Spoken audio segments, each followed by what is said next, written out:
The Ibrahim Leadership and Dialogue Middle East program provides a once-in-a-lifetime opportunity for U.S. undergraduate students of diverse backgrounds and faiths to travel to the Middle East for a first-hand, immersive educational experience. In 2010, a distinguished American Muslim family led by Sanford Ibrahim and his wife Nina and son Winston expanded their philanthropic mission to combat violence and enhance understanding of the Middle East by launching the Ibrahim Student Leadership and Dialogue Middle East program. The Ibrahim family's determination and resilience to fund this program and found this program has its roots in the aftermath of the horrific events of 9/11.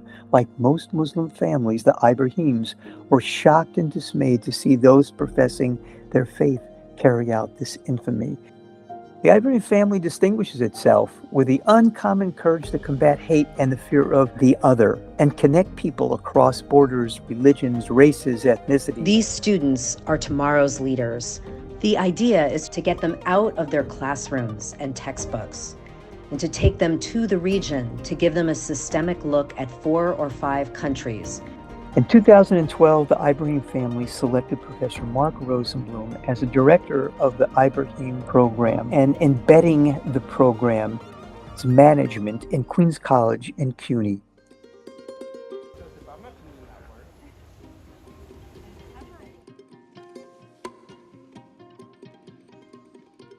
One of my favorite places to visit was Oman because it held a special personal connection for me. It reminded me of my home country, Yemen.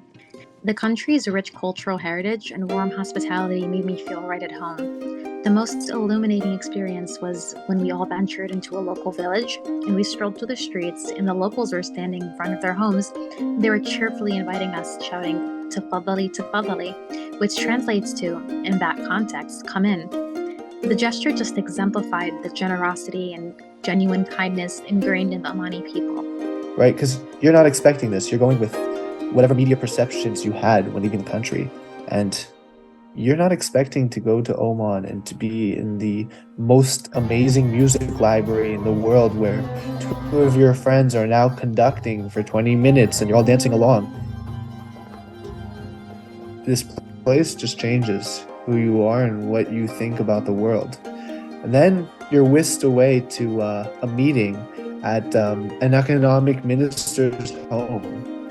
And these lectures that we've had in the past few days beforehand, talking about like Oman's economic future and the challenges that it faces in the 21st century, those become real. He's sitting in front of you, the man who had to deal with them and who's the architect of Oman's economy.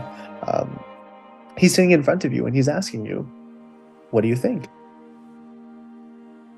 Hey, the Ibrahim trip had a profound impact on me, igniting a strong desire to work in more impactful work in the Middle East. Witnessing the region's complex challenges firsthand, from social disparities to political struggles, I felt a deep calling to contribute to positive change. The trip served as a catalyst for my decision to pursue a master's degree in international relations. I realized that by obtaining a deeper understanding of global politics, diplomacy, and conflict resolution, I could equip myself with the knowledge and skills necessary to make a meaningful difference in the Middle East. This transformative experience inspired me to dedicate my future endeavors to promoting peace, understanding, and sustainable development in the region I now hold even closer to my heart. The reason I really wanted to participate in this fellowship, and I was so honored to do so, was because growing up in Iran, we kind of were taught that Arabs are not our friends, and there is Iran and there's the entire Middle East that is Sunni and against Iran, so we weren't taught about that a lot. And I think going on this trip partly triggered but also healed my relationship with the region and Islam in a certain way, especially being with a diverse group of people that brought to light a lot of things I wouldn't have otherwise understood. I was most excited for Jordan. And I remember just walking through the market, and then we walked through the market as a group, and I remember trying to close my eyes and just listen to the chaos that was going on, but this like beautiful chaos in a way. The vibrant colors of like all the different kinds of fruit and vegetables. I don't know why, but it kind of like reminded me of my hometown Tehran. I think like embarking on this journey, I was super excited to meet people from different beliefs because I did grow up in like a majority Muslim society.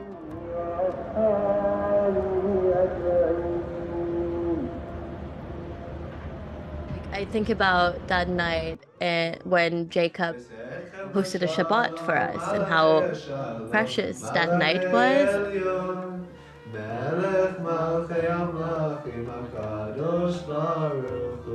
Of just us sitting around, listening to the Torah, and I would never in a million years think I'd be sitting in Petra, like on a Friday night, participating in a Shabbat.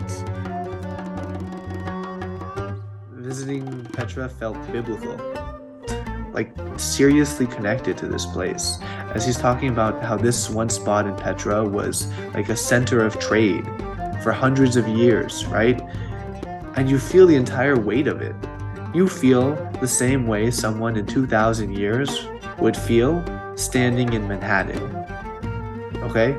Like this feeling of something important happened here. Going up to the monastery, there were so many different vendors and people who actually live in Petra, and the Bedouins interacting with them, and each and every one of them had their own unique story. You feel surrounded by history and you don't want to leave it for a second.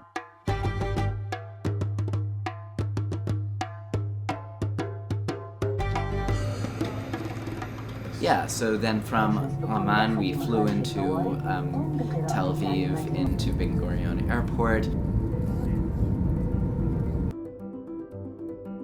He came in, they were like, okay, so she can't enter because she's born in Iran and we have to find her flight back. I was really grateful for Layla. That reminded me that it's gonna be okay, that we are all humans and we are in good hands and we can breathe. And for my friends that were like, if you don't enter, we're not gonna enter. So having that support system in that moment, given that these people were all people I had just met like 2 weeks ago, making sure that I'm okay, it kind of made me realize like they don't really have anything against us. Like I'm not a threat to this society. I'm just a human that was born in Iran. So I was like, they're probably gonna make us wait for so long until they let us go, so let's play. I remember just like everyone sat around and they were so excited because I was gonna teach them this like Iranian game thing that I used to play with my cousins in Iran.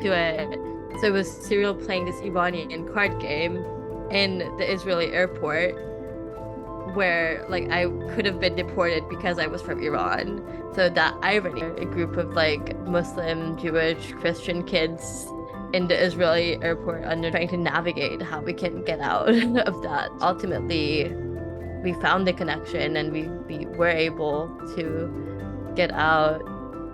There was by no means a guarantee that the trip was going to continue at that point, but even with all of that uncertainty, we did find a way to come together for each other, and I think is a really beautiful and important thing.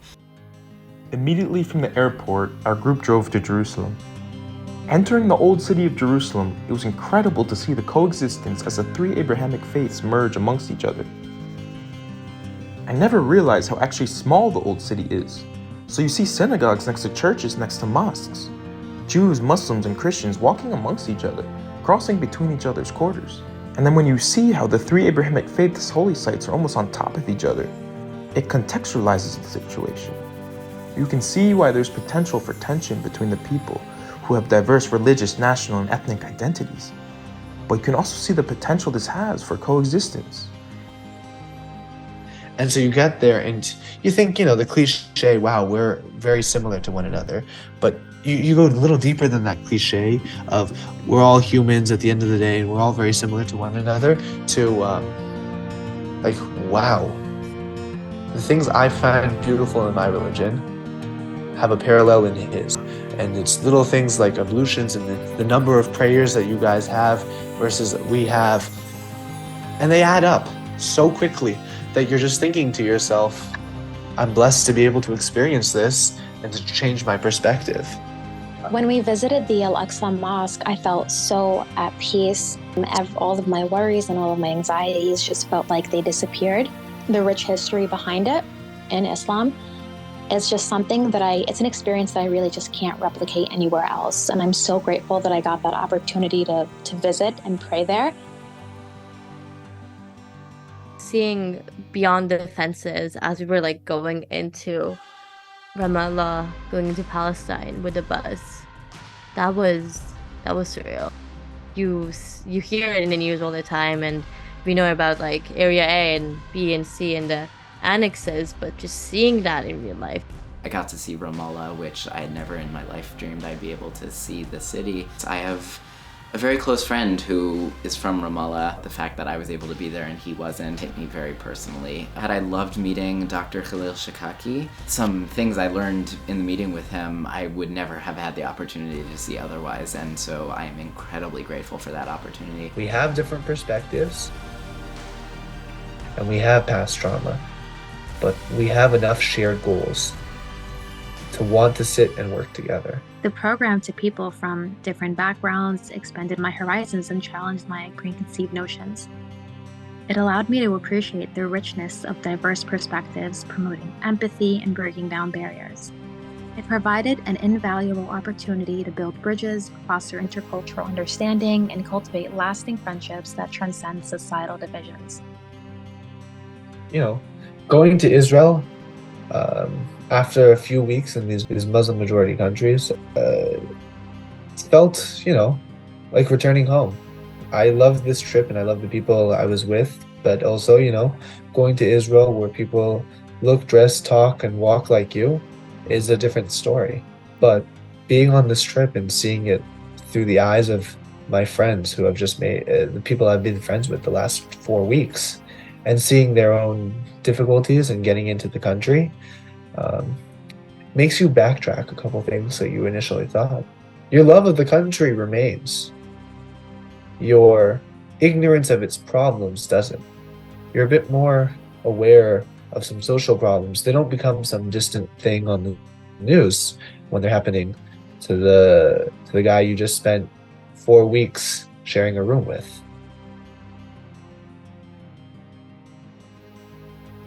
Getting to Israel and Palestine, and our schedule was like really heavy, and we would go from one politician to another and from one author to another. Politics is always going to be politics, and me coming from like a political science background, I deal with a lot of politics, and I've had to analyze so much of the atrocities in the world.